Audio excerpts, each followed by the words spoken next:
दोस्तों एक बार आप इन सारी इक्वेशंस को ध्यान से देखिए। ये सब फिजिक्स की सबसे इम्पोर्टेंट इक्वेशंस में से एक हैं जिनको आप सभी अपने बचपन से पढ़ते हुए आ रहे हैं। लेकिन मैं आपको बता दूं कि अगर आप पिछले 500 सालों की डेवलपमेंट को देखो तो जितने भी वैज्ञानिक, जितने भी फिलोसफर, जितने भी फिजिसिस्ट सामने आए हैं, उन्होंने जितना भी वर्क किया है वो सब वर्क उन्होंने हमारी आज की फिजिक्स को डेवलप करने के लिए किया है। मतलब जो फिजिक्स आज हम पढ़ते हैं उनका डेवलपमेंट, उनका एवोल्यूशन समय के साथ धीरे धीरे होता आया है। आज जो हमारी फिजिक्स में इक्वेशंस हैं उनका मेन प्रिंसिपल ये होता है कि वो हमारे आसपास के जीवन में हो रहे इवेंट्स को डिस्क्राइब करने में मदद करती है। वो इक्वेशंस हमको किसी भी इवेंट की प्रॉपर्टीज़ को डिस्क्राइब करने में मदद करती है। जैसे अगर कोई मोशन हो रहा है तो न्यूटन का लॉ हमको ये कहता है कि वो मोशन तब तक होता रहेगा जब तक उस पर बाहर से कोई फोर्स ना लगाया जाए। और न्यूटन की ही मैथमेटिकल इक्वेशन हमको ये बताती है कि किसी भी बॉडी को मूव कराने के लिए उसमें कितना फोर्स हमको उसको देना होगा। कितनी मैथमेटिकल वैल्यू उसको देनी होगी। लेकिन आखिर हमको इसको पढ़ने की क्यों ज़रूरत पड़ी? दरअसल हमारे आसपास के सराउंडिंग में जितने भी इवेंट्स होते हैं उनके बिहेवियर को समझाने के लिए हमको उन चीज़ों में फिजिक्स अप्लाई करनी होती है। आज तक जितनी भी फिजिकल थ्योरीज को हम इवॉल्व करते हुए आए हैं वो हमको इस दुनिया में हो रहे इवेंट को डिस्क्राइब करने में मदद करती हैं। वो थ्योरीज हमको एक्चुअल रिजल्ट देती हैं। फिजिक्स की अलग अलग थ्योरी हमको अलग अलग जगहों पर होने वाली घटनाओं की एक सिंपल और एक्यूरेट वैल्यू के साथ मैथमेटिकल इक्वेशन देती है। उदाहरण के लिए आप आइंस्टीन की रिलेटिविटी को ही देख लीजिए। आइंस्टीन की रिलेटिविस्टिक इक्वेशंस हमको हायर वेलोसिटी में होने वाले इवेंट्स को समझाने में मदद करती हैं, उनकी वैल्यूज़ को बताने में काम आती है। आप क्वांटम मैकेनिक्स को ही देख लीजिए, स्मॉल लेवल पर होने वाले इवेंट्स के बिहेवियर को समझाने में हमारा साथ देती है। आप क्लासिकल मैकेनिक्स को ही देख लीजिए, क्लासिकल वर्ल्ड में चीज़ें चलती हैं, रुकती हैं, मोशन होता है, एक्सेलरेशन होता है, वर्क होता है, एनर्जी कंज्यूम होती है। इन सब चीज़ों के बारे में क्लासिकल मैकेनिक्स हमको इन सब चीज़ों का एक्यूरेट रिजल्ट देती है कि अगर कोई बॉडी सर्टेन वेलोसिटी के साथ चल रही है तो अगले 15 मिनट के बाद वो कहाँ पर होगी, 1 घंटे के बाद वो कहाँ पर होगी। यहाँ तक कि इन मैथमेटिकल इक्वेशन से हम ये भी बता सकते हैं कि अगले 10 सालों में उसको कहाँ पर होना चाहिए। बस शर्त ये है कि उस पर कोई एक्सटर्नल फोर्स का इन्फ्लुएंस ना हो। मतलब हमारी इक्वेशंस ऑब्जेक्ट के बिहेवियर के साथ हमको उस ऑब्जेक्ट के फ्यूचर का भी प्रेडिक्शन देती है। तो फाइनल वर्डिक्ट ये है कि जिस फिजिक्स को आज हम पढ़ते हैं वो काफ़ी परफेक्ट, प्रिसाइज और वेल डिफाइंड होती है, जिनके रिजल्ट पर हम आंख बंद करके भरोसा कर सकते हैं। बट आज मैं आपको फिजिक्स के एक अपोजिट रियल्म में लेकर चलूंगा। आज जिन फिजिकल थ्योरीज की एवोल्यूशन पर हम वर्क कर रहे हैं वो असल में काफ़ी वियर्ड है, जिनके रिजल्ट पर हम आंख बंद करके भरोसा नहीं कर सकते।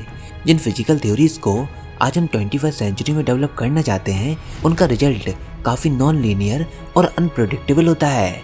इनफैक्ट अगर आप बड़े से बड़े सुपर कंप्यूटर्स की पावर को भी कंज्यूम करते हो तो भी आप बिल्कुल प्रिसाइजली उनके रिजल्ट को प्रिडिक्ट नहीं कर सकते। लेकिन ये जो थ्योरी है वो हमारे यूनिवर्स के पॉइंट ऑफ व्यू से काफ़ी इंपॉर्टेंट है। इसको समझना अपने आप में ही काफ़ी इंपॉर्टेंट टॉपिक है क्योंकि यूनिवर्स इन सब चीज़ों पर डिपेंड करता है। तो आज जिस थ्योरी पर हम बात करने वाले हैं वो है कियोस थ्योरी। आप में से कई सारे लोगों ने इसका नाम पहले ही सुना होगा। कियोस का मतलब होता है तबाही।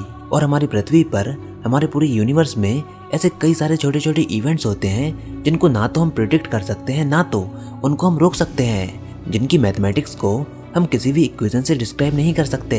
बट फिर भी ये इवेंट्स हमारे यूनिवर्स के लिए काफ़ी ज़रूरी होते हैं और इस चीज़ को हम कहते हैं कियोस।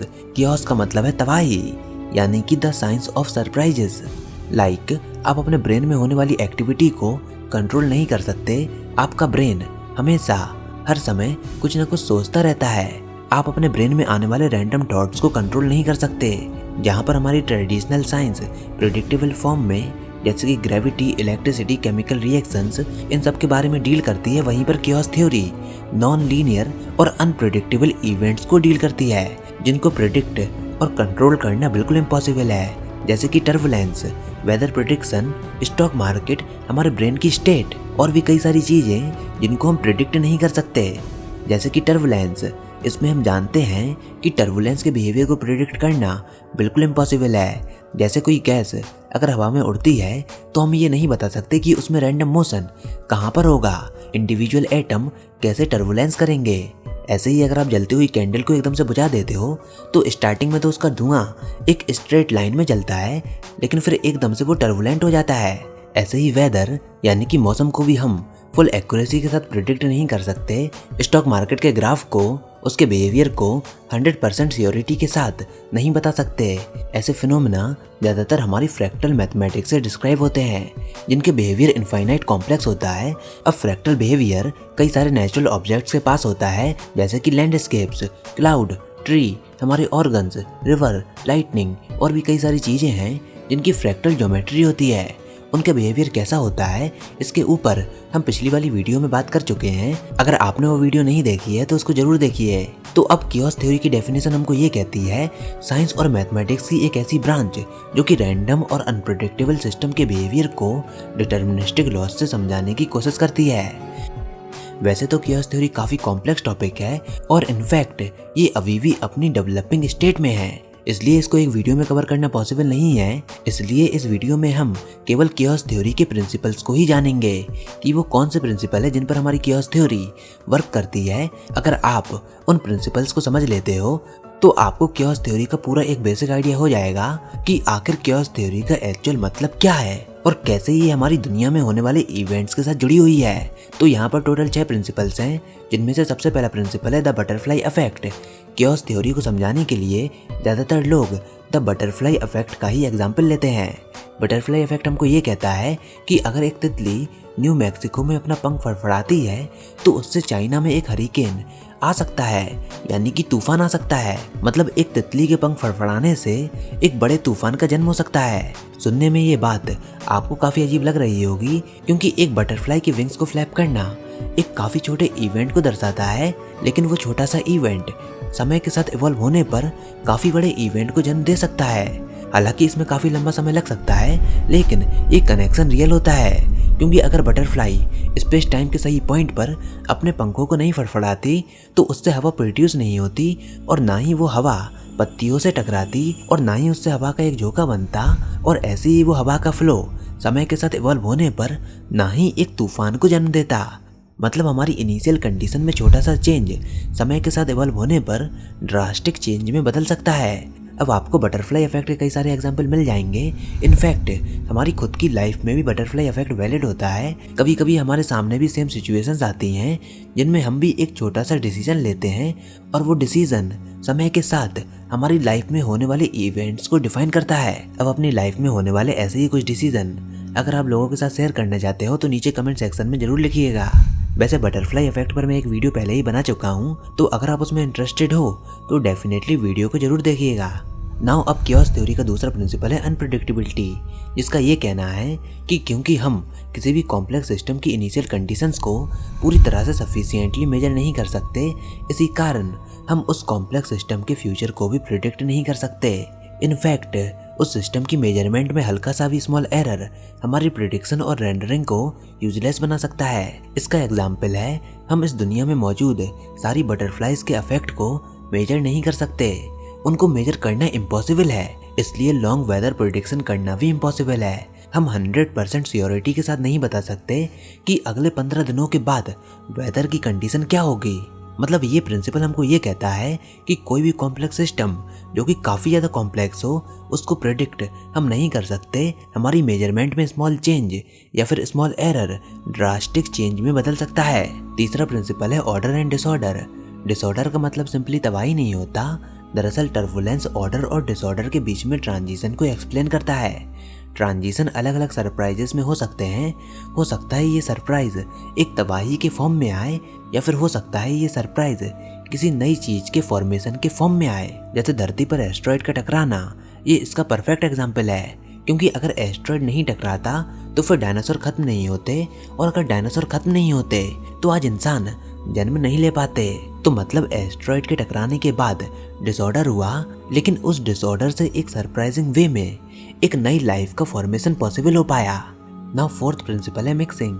मिक्सिंग जुड़ा हुआ है टर्बुलेंस के साथ और टर्बुलेंस का कियोस थ्योरी में काफी इंपॉर्टेंट रोल है। टर्बुलेंस ये इंश्योर करता है कि कॉम्प्लेक्स सिस्टम के कोई भी दो पॉइंट जरूरी नहीं कि टाइम के एवोल्यूशन के साथ वो सिमिलर जगहों पर ही मौजूद हो। कॉम्प्लेक्स सिस्टम के दो एडजेसेंट पॉइंट समय के इवॉल्व होने के साथ अलग अलग डिफरेंट पोजीशंस पर हो सकते हैं। जैसे वाटर के दो एडजेसेंट मॉलिक्यूल वाटर के फ्लो होने के कारण दो डिफरेंट जगहों पर हो सकते हैं, या फिर टाइम के इवॉल्व होने के साथ अलग अलग चीजों में मौजूद हो सकते हैं। जैसे हो सकता है दो डिफरेंट ओशियंस में मौजूद हो। ऐसे ही हीलियम गैस से भरे हुए कई सारे बैलून्स अगर उनको सिमिलर जगह से लॉन्च किया जाए तो वो मिक्सअप करके अलग अलग जगहों पर जा सकते हैं। तो मतलब कियोस थ्योरी में मिक्सिंग हमेशा वैलिड होती है क्योंकि टर्बुलेंट हर स्केल पर मौजूद होता है और साथ ही साथ ये हमेशा नॉन लीनियर होता है। नाउ अब प्रिंसिपल 5 है feedback.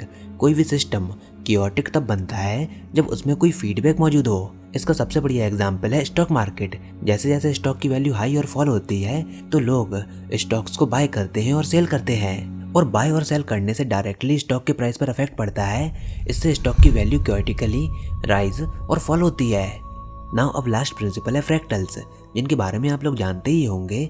Fractals never ending patterns होते हैं जो कि इनफाइनाइटली कॉम्प्लेक्स होते हैं, जो कि हर एक स्केल पर सिमिलर लगते हैं, जो कि सेम प्रोसेस के लगातार रिपीटिंग फीडबैक लूप से बनते हैं। और क्योंकि ये बार बार रिपीट होकर एक फीडबैक से बनते हैं, इसी कारण फ्रैक्टल्स डायनेमिक सिस्टम की इमेज होती है। तो ये तो थे 6 प्रिंसिपल जिनके ऊपर कियोस थ्योरी का एवोल्यूशन हुआ है। वैसे कियोस थ्योरी अपने आप में ही काफ़ी कॉम्प्लेक्स टॉपिक है, जिसको एक वीडियो में कवर अप करना पॉसिबल नहीं है। तो आई थिंक इससे आपको कियोस थ्योरी का एक बेसिक आइडिया लग गया होगा कि कैसे यूनिवर्स में होने वाले छोटे छोटे इवेंट्स बड़े बड़े इवेंट्स को जन्म देते हैं, कैसे एक तितली के पंख फ्लैप करने से एक तूफान का जन्म होता है, कैसे टर्बुलेंस, कैसे फीडबैक, कैसे अनप्रेडिक्टेबिलिटी कियोस थ्योरी में काम करती है। हमने इसके बारे में भी जाना, क्योंकि अगर ये छोटे से स्मॉल चेंज अगर इस यूनिवर्स में ना होते तो आज हमको कुछ और ही नज़ारा नजर आता। एल्बर्ट आइंस्टीन ने भी एक बार कहा था, as far as the laws of mathematics refer to reality, they are not certain, and as far as they are certain, they do not refer to reality। मतलब रियलिटी में कोई भी चीज़ सर्टेन नहीं होती, और अगर कोई भी चीज़ सर्टेन है तो वो रियलिटी नहीं है। तो फिलहाल आप बताइए आपका इसके बारे में क्या सोचना है। आई होप ये वीडियो आपको ज़रूर पसंद आई होगी। अगर ऐसा है तो नीचे कमेंट सेक्शन में लिखकर ज़रूर बताइए कि ये आपको कैसी लगी, और इस वीडियो को लाइक कीजिए, अपने दोस्तों के साथ शेयर कीजिए, और अगर आपने हमारा चैनल अभी तक सब्सक्राइब नहीं किया तो इसको सब्सक्राइब कर लीजिए ताकि आगे आने वाली कोई भी वीडियोस और अपडेट्स आपसे मिस ना हो पाएँ।